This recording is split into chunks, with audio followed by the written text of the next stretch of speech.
Major Elective Class. I'm your professor Dr. D. Silamarasan. போன கிளாஸில் நம்ம யூனிட் 1 நம்ம முடிச்சிட்டோம் மெக்கானிக்ஸ். இப்போ இந்த கிளாஸில் யூனிட் 2 ஸ்டார்ட் பண்ணுவோம். Properties of matter.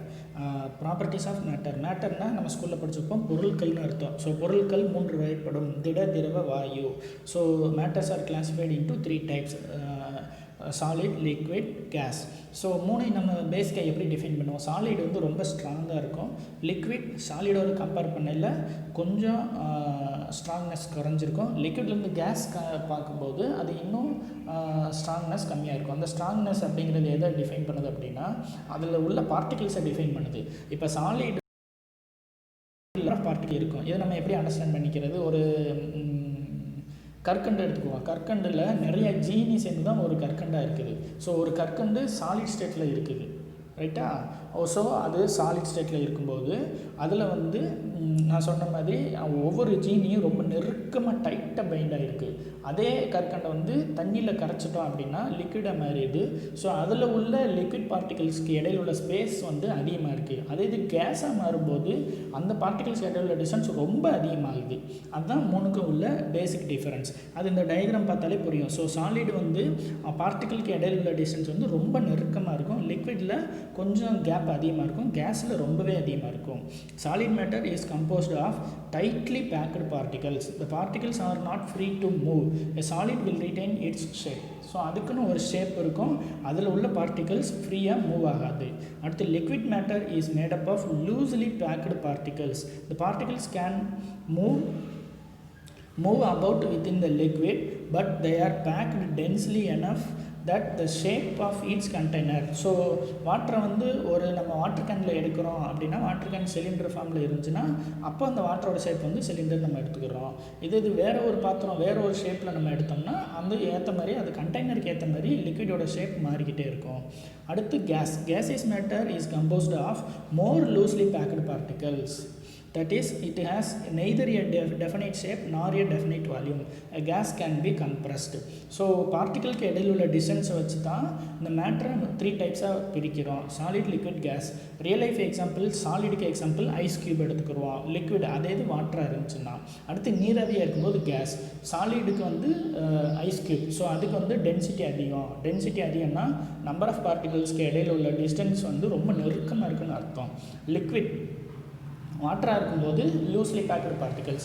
கேஸ்னால் more loosely packed particles.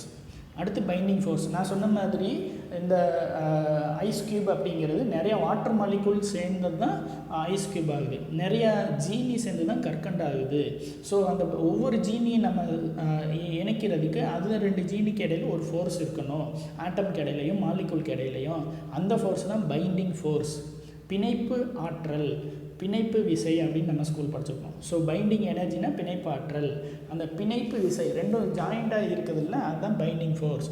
So binding force are forces of attraction or repulsion. அது அட்ராக்டிவ் ஃபோர்ஸாகவும் இருக்கும், ரிப்பல்சன் ஃபோர்ஸாகவும் இருக்கும். Which acts between neighbouring particles such as atoms, molecules or ions. Binding force determines the strength of a material. So binding ஃபோர்ஸ்னால் strength of the material define பண்ணுது. அப்போ சாலிடுக்கு binding energy binding force அதிகமாக இருக்கும். லிக்விடுக்கு அதை விட கம்மியாக இருக்கும். கேஸ்க்கு அதை விட கம்மியாக இருக்கும். த stronger the binding energy the harder to move the atoms. So binding force are the sum of attractive repulsive forces between atoms, molecules or ions. In a solid material, the attractive force keep the atoms together, which forcing them to form a solid. When a solid is compressed, the repulsive force arises. So ஒரு நான் சொன்ன மாதிரி கற்கண்டை வந்து நம்ம கற்கண்டை form ஆகிறதுக்கு நிறையா ஜீனி particle சேர்ந்து தான் ஃபார்ம் ஆகுது. ஸோ நிறையா ஜீனி பார்ட்டிகல் அட்ராக்ட் ஆகி கம்பைண்ட் ஆகி பைண்டிங் ஆகி ஒரு கற்கண்டை ஃபார்ம் பண்ணுது. அதே கற்கண்டை நம்ம ப்ரெஷர் கொடுத்து ஃபோர்ஸ் நிறைய அப்ளை பண்ணால் அது நொறுங்கி போயிடும். ஸோ அப்போது ஒவ்வொரு பார்ட்டிகளுக்கும் இடையில ரிப்பல்சிவ் ஃபோர்ஸ் இருக்கும். இந்த டயக்ராம் பார்த்தீங்கன்னா புரியும். ஒரே ஒரு சிங்கிள் ஆட்டம் போட்டிருக்குது, அடுத்து 4 ஆட்டம் போட்டிருக்கு, அடுத்து நிறையாவே ஜாயின் பண்ணிடுது. ஸோ ஒரு ஆட்டம் இருந்து 4 ஆட்டமாக ஃபார்ம் பண்ணுறதுக்கு அந்த 4 ஆட்டமுக்கு இடையில வந்து பைண்டிங் ஃபோர்ஸ் இருக்கணும். அதே மாதிரி தான் நிறைய ஆட்டம் ஜாயின் பண்ணுறதுக்கு பைண்டிங் ஃபோர்ஸ் இருக்கணும். அடுத்து வந்து ஃப்ளூயிடு, சாலிட், லிக்விட், கேஸ். அப்புறம் ஃப்ளூயிடுன்னு ஒரு கான்செப்ட் இருக்குது. ஃப்ளூயிடுன்னு என்னென்னா liquids and gases are called fluid. லிக்விடும் ஃப்ளூயிட்னு சொல்லலாம், கேஸையும் நம்ம ஃப்ளூயிட்னு சொல்லலாம். Unlike solid object, fluid can flow. So liquid flow ஆகும், கேஸும் ஃப்ளோ ஆகும். அப்படி ஃப்ளோ ஆகும்போது அந்த லிக்விடையும் கேஸையும் சேர்த்து நம்ம ஃப்ளூயிட் அப்படின்னு சொல்கிறோம்.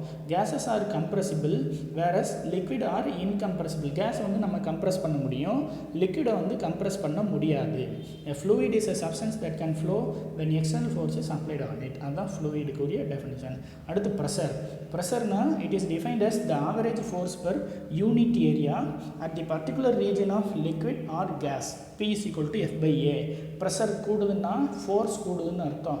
இப்போ நம்ம ஒரு சைக்கிளுக்கு வந்து பம்பு ஏர் அடிக்கிறோம். ஸோ ஏர் அடிக்கும்போது அந்த டியூப்பில் வந்து ப்ரெஷர் இன்க்ரீஸ் ஆகிட்டே போகும். அது ரொம்ப இன்க்ரீஸ் ஆகிடுச்சுன்னா டியூப் வந்து பிரேக் ஆகிடும். ஸோ என்ன அர்த்தம்? Force per unit area.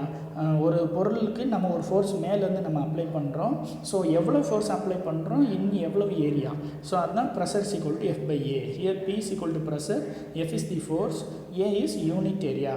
Its unit is Newton per meter square. ஃபோர்ஸ்க்கு யூனிட் வந்து நியூட்டன், ஏரியாக்கு யூனிட் வந்து மீட்டர் ஸ்கொயர். ஏரியானா பரப்பளவு, பரப்பளவுனா பக்கம் இன்ட்டு பக்கம், அதனால் metre square. It is a scalar quantity. So pressure அப்படிங்கிறது ஸ்கேலர் குவான்டிட்டி. இது வந்து ஜென்ரல் டெஃபினிஷன். இப்போது லிக்விடுக்கு ப்ரெஷர் எப்படி நம்ம டிஃபைன் பண்ணுறோன்னா H இன்ட்டு ரோ இன்ட்டு ஜின்னு டிஃபைன் பண்ணுறோம். H இஸ் டெப்த்து, ரைட்டாக? ஹெச்ங்கிறது டெப்த்து, ரோங்கிறது density of the liquid, and G is acceleration due to gravity. So ரோங்கிறது டென்சிட்டி. ஒரு வாட்டர் இருக்குது, ஒரு ஆயில் இருக்குது. எதுக்கு டென்சிட்டி அதிகமாக இருக்கும்? ஆயிலுக்கு தான் டென்சிட்டி அதிகமாக இருக்கும். ஏன்னா ஆயிலில் உள்ள ஆயில் பார்ட்டிகல்ஸ்க்கு இடையில் உள்ள டிஸ்டன்ஸ் வந்து கம்மியாக இருக்கும் வாட்டரில் இருக்கிறத விட. அதனால ஆயிலுக்கு வந்து டென்சிட்டி அதிகம். The other units of pressure is bar, torr, millimetre, mercury. இதெல்லாம் ப்ரெஷருக்குரிய அதர் யூனிட்ஸ். அடுத்து thrust. Thrust is a force or push when a system pushes or accelerate mass in one direction. There is a thrust just as large in the opposite direction. ஒன்றும் இல்லை, simple. ஒரு plastic பால் இல்லை ஒரு tennis ball, ஒரு rubber பால் எடுத்துகிட்டு பக்கெட்டில் water எடுத்துக்கிட்டு நம்ம அந்த பாலை உள்ளே புஷ் பண்ணும்போது அந்த பால் உள்ளே போயிட்டு திரும்ப வெளியே வரும். ஸோ நம்ம அப்ளை பண்ணுறது ஃபோர்ஸு, அந்த பால் வெளியே வர்றதுக்கு ட்ரை பண்ணதில்லை, அதுக்கு பேர் தான் த்ரஸ்ட்டு. அதான் இந்த டயக்ராமில் போட்டிருக்கு. உள்ளே போகிறதுக்கு காரணம் வந்து கிராவிட்டி, ஆனால் அந்த பொருள் வெளியே வர்றதுக்கு ட்ரை பண்ணும். நம்ம அப்ளை பண்ணுற ஃபோர்ஸுக்கு ஆப்போசிட் டைரெக்ஷனில் அது ட்ரை பண்ணும். அதுக்கு பேர் தான் த்ரஸ்ட்டுன்னு பேர், ரைட்டா? Example, a piece of cork, shuttlecock சொல்லுது. Cork is pushed below the surface of the water and then released. The cork rises to the surface of the water again. The liquid, this events an upward force on the cork, and this is due to the pressure exerted on the cork by the surrounding liquid. So wait, இப்போ aeroplane move ஆகுது அப்படின்னா அது move ஆகும்போது அதோட wait வந்து என்ன பண்ணும்? கீழே பிடிச்சி இழுக்கும். ஏன்னா கிராவிட்டி இருக்குது. ஆனால் த்ரஸ்ட்ன்ற ஒரு ஃபோர்ஸ் இருக்கும்போது அது கிராவிட்டிக்கு அகெயின்ஸ்டாக மேல் நோக்கி மூவ் ஆகுது. எப்படி ரப்பர் பாலை, ஒரு டென்னிஸ் பாலை இல்லை ஒரு பிளாஸ்டிக் பாலை வாட்டருக்குள்ளே நம்ம புஷ் பண்ணும்போது அது கிராவிட்டினால் உள்ளே போயிட்டு திரும்ப மேலே வருதோ, அந்த பொருள் ஆஃபர் பண்ணுற அந்த ஃபோர்ஸுக்கு பேர் தான் த்ரஸ்ட்டுன்னு பேர். அடுத்து pascals law. So it states that any pressure applied to a fluid inside a closed system will transmit the pressure equally in all directions throughout the fluid. ஒன்றும் இல்லை, ஒரு லிக்விட் கண்டெய்னர், ஃப்ளூயிட் கண்டெய்னர் இருக்குது அப்படின்னா ஒரு side நம்ம push பண்ணோம் அப்படின்னா அந்த ஃபோர்ஸை வந்து அது எல்லா டைரெக்ஷனுக்கும் அப்ளை பண்ணுவோம். அதான் இந்த டயக்ராமில் கொடுத்துருக்கு. ஒரு வாட்டர் பார்ட்டிகிள் மாதிரி நம்ம ஏதோ ஒன்று கன்சிடர் பண்ணிக்கிறோம். ஒரு பலூன், ரைட்டாக? Balloon simple. அந்த பலூனில் உள்ள ஏர் இருந்துச்சுன்னா அதுவும் ஃப்ளூயிடு தான். அந்த பலூனை வாட்டரால் ஃபில் பண்ணோம்னா அதுவும் ஃப்ளூயிடு தான். அப்போ ஒரு சைடு நம்ம புஷ் பண்ணோம் அப்படின்னா அந்த ஃபோர்ஸை வந்து அது எல்லா டைரெக்ஷன்லேயும் கொடுக்கும். So pressure applied on the one point of the liquid transmit equally in all direction. This law is basic principle that causes hydraulic power in heavy construction machines to work. So இதான் அந்த hydraulic power machines கூடிய basic principle. ரொம்ப simple. It states that any pressure applied to a fluid inside a closed system will transmit the pressure equally in all directions throughout the fluid. அதான் pascals லா. அடுத்து இது ரிலேட்டடாக வர இன்னொரு லா வந்து Archimedes principal நம்ம ஸ்கூலில் படிச்சிருப்போம். ஒரு திட அல்லது திரவ பொருள் தங்கு தடையின்றி நீரில் மூழ்கும்போது அந்த திடப்பொருளின் எடைக்கு சமமான நீர் வெளியேற்றப்படும். அவ்வளோதான், சிம்பிள். அதான் இந்த டயக்ராமில் சொல்லியிருக்குது. Right, if an object immersed in a fluid, it will experience an upward force owing to the pressure of fluid on it. This upward force is called upthrust of the fluid on the object. This upthrust is equal to the weight of the fluid displaced by the object. This is known as the Archimedes principle. The pressure on the object depends on the fluid which is it placed. So அதான் இதுக்கு அர்த்தம். இந்த diagram பார்த்தீங்கன்னா அதிலே உங்களுக்கு அடுத்து இன்னும் கொஞ்சம் கான்செப்ட்ஸ் இருக்குது. அதை வந்து நம்ம நெக்ஸ்ட் கிளாஸில் கன்டினியூ பண்ணுவோம். தேங்க்யூ. ஸோ இந்த கிளாஸ் நம்ம என்னென்ன பார்த்தோம், ரொம்ப பேசிக்கான கான்செப்ட்ஸ் பார்த்தோம். 3 states of matter, solid, liquid, gas. 3க்கு என்ன வித்தியாசம்? இன்டர் பார்ட்டிக்கல் டிஸ்டன்ஸ், ஒரு பார்ட்டிக்கலும் இன்னொரு பார்ட்டிக்கலுக்கு இடையில டிஸ்டன்ஸ். சாலிடில் வந்து ஒரு பார்ட்டிக்கலுக்கு இன்னொரு பார்ட்டிக்கலுக்கு இடையில டிஸ்டன்ஸ் ரொம்ப கம்மியாக இருக்கும். லிக்விடுக்கு அதை விட கொஞ்சம் அதிகமாக இருக்கும். கேஸ்க்கு அதை விட ரொம்ப அதிகமாக இருக்கும். ஸோ இதுதான் பேசிக் டிஃபரன்ஸ். அடுத்து பைண்டிங் ஃபோர்ஸ், ஒரு பார்ட்டிக்கலும் இன்னொரு பார்ட்டிக்கலும் எப்படி ஸ்டேபிளாக இருக்குன்னா அந்த 2 பார்ட்டிக்கலுக்கும் இடையில ஒரு ஃபோர்ஸ் ஆக்ட் பண்ணுது. அது அட்ராக்டிவ் ஃபோர்ஸாகவும் இருக்கும், ரிப்பல்சிவ் ஃபோர்ஸாகவும் இருக்கும். ஸ்ட்ராங்காக பைண்ட் பண்ணி ஒரு மெட்டீரியல் ஃபார்ம் பண்ணல அது அட்ராக்டிவ் ஃபோர்ஸாக இருக்கும். அதே இது நம்ம ஒரு ஃபோர்ஸ் அப்ளை பண்ணி பிரேக் பண்ணும்போது அது 2க்கு இடையில ஃபோர்ஸ் வந்து ரிப்பல்சிவ் ஃபோர்ஸாகவும் இருக்கணும். So binding force can be either attractive or repulsive. So அடுத்து வந்து ஃப்ளூயிட்னு பார்த்தோம். ஃப்ளூயிட் எப்போ எது தட் கேன் ஃப்ளோ, ஒரு ப்ரெஷர் ஒரு ஃபோர்ஸ் நம்ம அப்ளை பண்ணோம்னா அது ஃப்ளோ ஆகணும். அப்படி இருக்க மெட்டீரியல்லாம் ஃப்ளூயிட்னு சொல்லுவோம். Liquid and gases are called fluid. அடுத்து pressure P = F/A, force per unit area. இந்த லிக்விடில் வந்து நம்ம எப்படி ஃப்ளூயிடுக்கு சொல்கிறோம்னா P = H/ρg. Hங்கிறது டெப்த் ஆஃப் தி வாட்டர், ரோங்கிறது டென்சிட்டி, ஜிங்கிறது ஆக்சிலேஷன் டியூ டு கிராவிட்டி. அடுத்து த்ரஸ்ட்னு பார்த்துருப்போம். ஒரு மெட்டீரியல் நம்ம கீழ் நோக்கி புஷ் பண்ணும்போது இல்லை த்ரோ பண்ணும்போது அது கிராவிட்டினால கீழ் நோக்கி போகும்.